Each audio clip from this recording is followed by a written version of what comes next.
So ayan guys, iluluto natin yung necklace natin na sira para gawin nating pera.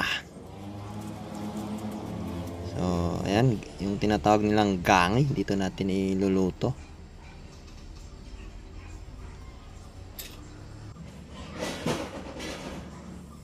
So gagamit tayo ng acetylene para maluto natin. Acetylene at saka borax. So ayan, painitin natin yung gangi. Lagyan natin ng painitin natin at lagyan natin ng konting borax. So ayan yung borax, para hindi tatalbog yung necklace, yung gold. Kasi 24 carats daw yung gold na necklace eh. Tingnan natin kung totoo bang 24 carats.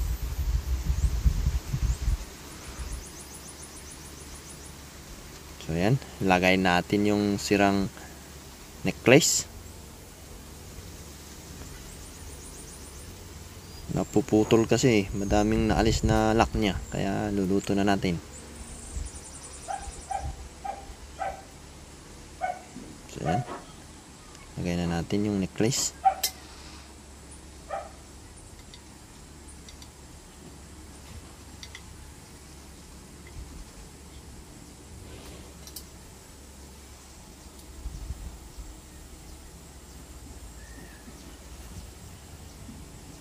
So ayan, sige, luto. Okay, fast forward tayo kasi medyo matagal yan. Paikot-ikutin natin, gagamit pa tayo ng plies, parang magme-mekaniko tayo dito. Ayan, painikot-ikot na natin. Ilagay natin ng borax para hindi tatalbog yung kasi kapag may madumi, tatalbog yung gold, kaya lagyan natin ng borax.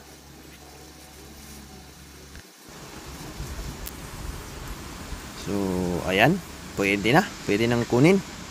Luto na yung necklace natin. So ayan, susok natin sa tubig po yun, para kasi mainit yan, sobrang init. So ayan, tinututok natin para maalis yung dumi niya. Pero parang hindi ito 24 carats eh, mababa ang spin yata. Ayan.